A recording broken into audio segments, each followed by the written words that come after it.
মধ্যে দেশের ৬ অঞ্চলে ঝড় ও বজ্রসহ বৃষ্টির আভাস দিয়েছে বাংলাদেশ আবহাওয়া অধিদপ্তর।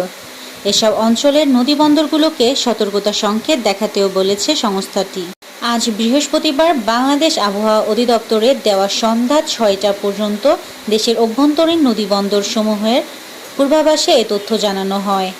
আবহাওয়া অফিস জানায়, আজ সন্ধ্যা ৬টার মধ্যে খুলনা, বরিশাল, পটুয়াখালী, নোয়াখালী, চট্টগ্রাম এবং কক্সবাজার অঞ্চলসমূহের উপর দিয়ে দক্ষিণ-পূর্ব এবং পূর্ব দিক থেকে ঘন্টায় ৪৫ থেকে ৬০ কিলোমিটার বেগে অস্থায়ীভাবে দমকা ঝড়ো হাওয়া সহ বৃষ্টি, বজ্রবৃষ্টি হতে পারে। এসব এলাকার নদীবন্দরসমূহকে ১ নম্বর সতর্কতা সংকেত দেখাতে বলা হয়েছে। ইয়াসমিন আক্তার, সুরমা টিভি 24।